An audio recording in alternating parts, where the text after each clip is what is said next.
Hey guys, so today I'm going to be talking about Towers of Doom. This is part of the whole series where I'm going through all of the maps, and I'm going to be talking about not only the basics of the map as well as the strategy that I recommend for taking this map and actually winning on this map. So the first thing to know about this map is that there are 4 areas for an objective to spawn. I usually recommend calling them left, right, middle, and bottom. Now, the pros may call it something different, but for the most part, what I hear on Hero League is left, right, middle, bottom. And the way that this normally works is if you were to channel one of these, it takes, I don't know, like 3 to 5 seconds to channel it, and I don't remember the exact amount, but it takes a certain amount of time to channel it, and any amount of damage will interrupt your channel. So you want to channel this when no one's around you, and if people are around you, you want to be fighting in the team fight. And or just fighting whoever's interrupting you, because you're never going to be able to get this if they're constantly interrupting you. So the first thing that I recommend is drafting someone who has long range poke. Someone like Genji or Li Ming. It allows them to poke from a long range and safely interrupt people from getting these objectives. That's the first thing that I always recommend. The next thing I recommend is drafting a global. One of the most common tactics for drafting a global is tossing them on top lane, and then on the first time that the objective spawn, it always goes left, right, and middle. So when this objective spawns, if you have a global, you can get this one and then immediately jump to your team who's fighting mid lane, or at the middle objective, and then you can help them win the fight. Now, with Malthael, you can kind of use a mini global by getting on the pale horse, which allows you to just move faster while mounted. So that's effectively the first things that you want to draft for, is something along the lines of here. And while I say the first thing, I mean first thing to look for. You actually want to wait on picking a global until the very end, because if you pick a global, oftentimes the enemies pick a global.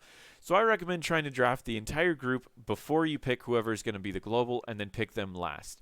So I usually recommend drafting like a support, a Genji, a Hanzo first, as those are great at interrupting, as well as they don't show that you're going to be picking a global.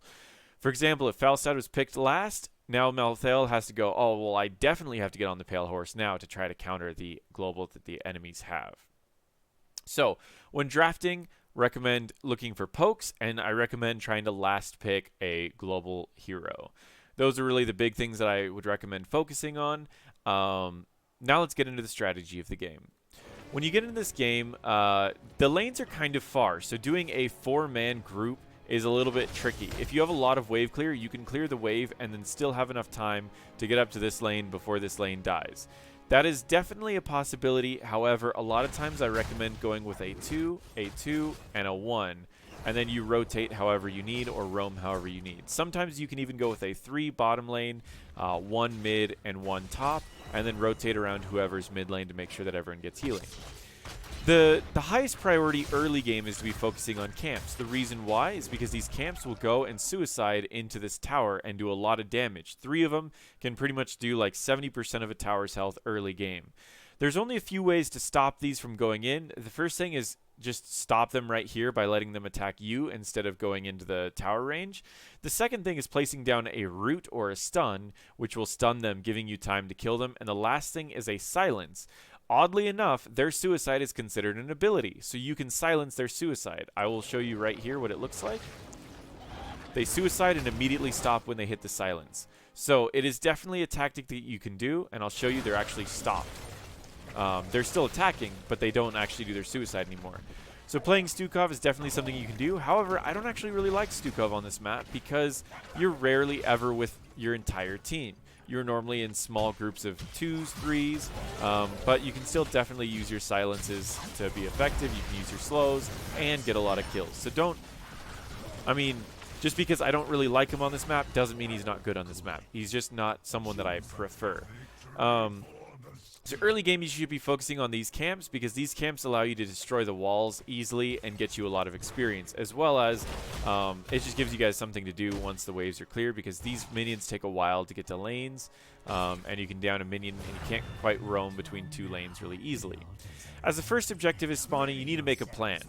Now, most of the time the plan is the top laners take the easy ones, and then they join the fight mid lane, and 4 people fight, 4 people fight. And if you have a global, you win the fight. However, if you don't have a global, what's sometimes recommended to do is actually fight over the enemy's one, because they're only going to send one person there.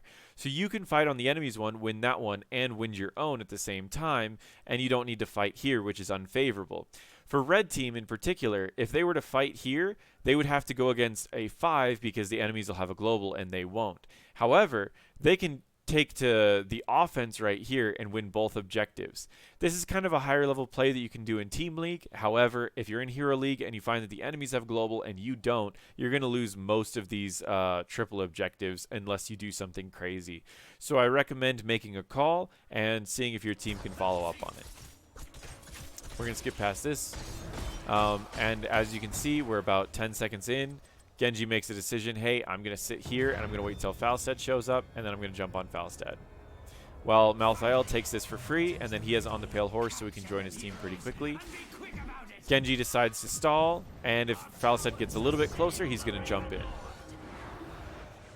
As you can see, Falstad got closer, he went for the jump in, and he deflected the W, which made Falstad had to leave. And we can see that Genji is positioning here so he can dismount these people when they start running in.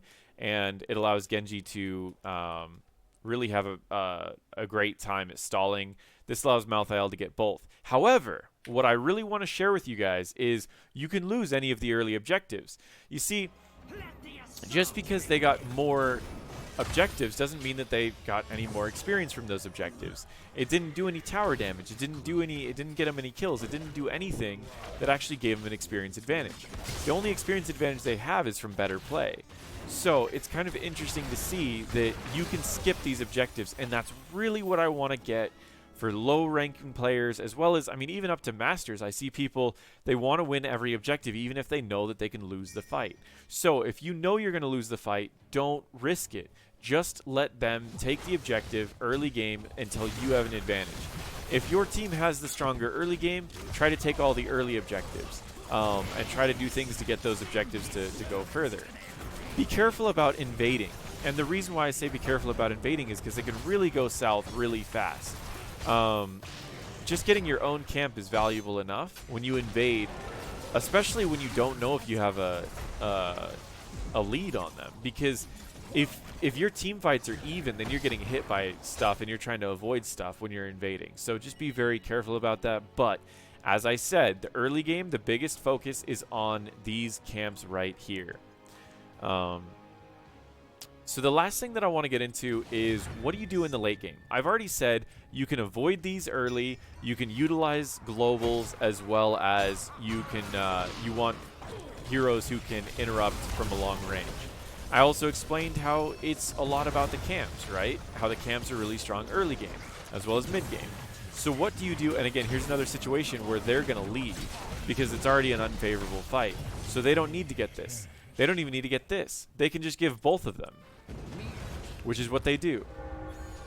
And I'm not going to show all of this game, but what I will say is that you can give these away. And look, they're level 10, and they still have an experience lead, even though they just gave 2 objectives. So the objectives in this game are easy to give up, and be willing to give them up if you're in unfavorable fights. So what I wanted to get into was, what do you do in the late game? Let me fast forward, and I'm going to explain how you play the late game on this map and how you take an advantage and push it forward, and how to actually win this. So if you have more wave clear than the enemies, what you want to start doing for the late game is you want to focus on destroying the walls and getting damage on the towers. And the reason why is because if you do all of these objectives do damage based off of how many towers you have available, so or forts or structures. So if you destroy the structure on the enemy's team, not only do their turrets, or their objectives do less damage to you, but your objectives will also do more damage to them, because when you destroy one, it gives it to you. So if they destroy this fort here, if blue team were to destroy this fort would belong to blue team. And that is a very powerful tactic if you have more siege damage and more wave clear. For example, Greymane has a lot of wave clear as well as siege damage, same with Falstad. So blue team's goal right now should be to destroy forts and start getting the enemy on the defensive, because then they have to always counter by destroying the forts again. and it keeps going back and forth, back and forth, back and forth. So if you have more wave clear and you get to the end game, what you want to, we'll see Stukov's silence trick again right here as they go to charge in and they immediately stop, making Stukov a valuable choice in this map. Even again, I don't prefer him, but he is a valuable choice in this map. I can't deny that. So, if you were on a team with wave clear, you want to push these very quickly so that you can put the enemy on the defensive. As you can see, Malthael cleared the wave quickly, got some damage off on this, and he's double soaking lanes to make sure that he can keep getting a lot of pressure off on top lane and bottom lane. Late game, bottom lane is worth a lot, and the reason why is because if you can escort one of these camps all the way through, if they get here, they will suicide and do damage. So if you can control bottom lane, you have 6 damage available to you about every 3 minutes, which means that's a lot of damage. That's more damage than getting one of these objectives. So if you can keep control of bottom lane, you're in a really good position. However, that's not always something that you can do. So I think if you have a lot of wave clear, your goal should be focusing on just downing as many of these as you can to keep that advantage. If you don't have a lot of wave clear, I would focus on a single lane, preferably bottom lane. I would ignore top lane because it's too far away and simply just defend mid and push offensively against bottom lane to keep that for as long as possible. I would take camps as well as I would try to escort them through. That's if you have a stronger team fight. If you have stronger wave clear, focus on simply destroying these to keep the enemies stuck behind their base. If you destroy all 3 of these and you own all 3 as well as all 3 of your own, you will do 1 damage every, I believe it's every 3 seconds.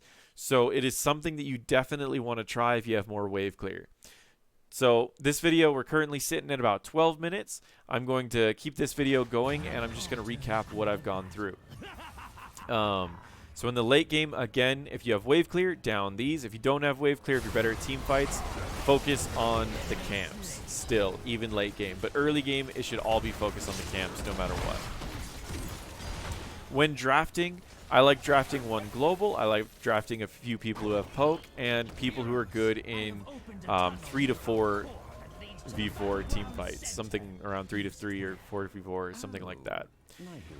People like Malthael are really good because they have kind of a pseudo global. They move faster. Not having a global, getting this is really probably what is going to cost blue team this game. The reason why this is really bad is if Falstad would have been top to get this, he could have joined the fight right after he got it, but Malfurion has to run the entire way down, which as we can see, he's not going to get down there in time to even help out. So this is causing them, by misplaying their globals, this is going to cause them to lose the game.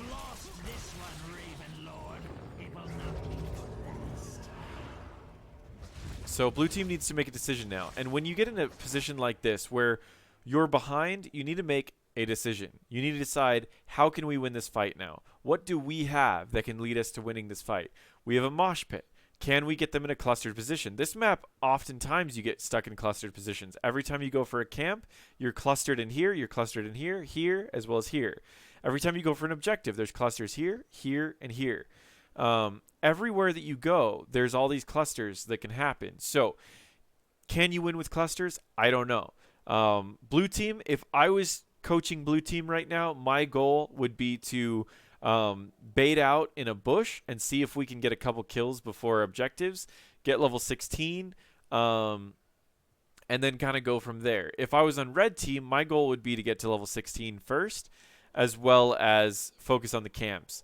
But remember, blue team has better push capability as well as better siege. I would actually want blue team to take this down for free and then rotate up to here and take this as as red team's taking this back. Blue team could be taking this one, and once this one's down, then blue team can go back down to bottom lane and keep them distracted the entire game and keep them on the defensive, because when an objective spawns, blue team will always have an extra fort, making it more valuable for them if they get the objective and less punishing for them if they lose the objective, as well as likely will split up the team as their team will try to be clearing those. So I highly recommend blue team focuses on the siege aspect, and I highly recommend that red team focuses on killing them or going for the purely objectives and camps. And we'll see how it plays out. Blue team splits up. They simply soak, go for 16. Once they get 16, they should be worrying about pushing and getting bottom lane first. And it looks like they're going for a camp and possibly going for bottom lane. Falstead goes for a risky play, and they end up dying. I would have simply focused on going for... Oh, they actually might not die here. Oh, nice. They get an extra kill out of that. I simply would have focused on just taking this. It would have been a lot more valuable, and it would have put them in a much better position. Now they're going to simply lose an objective, and they only traded 1 for 1. This was a very, very unvaluable trade for them, and they simply should have just gotten this and then followed up and gone top and gotten this. Now Malthael's gained both top lanes, so they're kind of screwed. They have to go with a an unfavorable strategy now, because when you're with a push comp, your job should be pushing multiple lanes. But because you've already lost too much, they're going to have to go on defensive. They should now simply just change strategies and go for the camps and try to escort in. Sadly, that's not going to work, and especially escorting against a Stukov is very difficult, because you're going to escort it up to here, and he's just going to silence, and they won't suicide into base. So there's really no point in escorting them here, because it's not going to really give any value.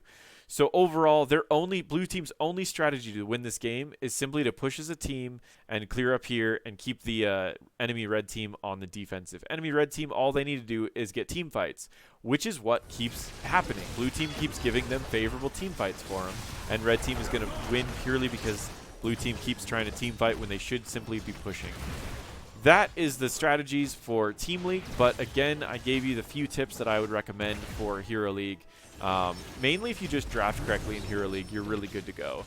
So focus on the draft on this map. Focus on making sure that you can give objectives early, because they don't give any experience. So if you lose an objective early, it's no big deal. But if you die at that objective and lose the objective, you just lost experience. So it's okay to go for kills in early objectives. As we saw, red team focused more on kills than objectives, and they came out ahead with more experience, with higher level, and they just did another 4 damage, and they also have a lot of power when it comes to the map control.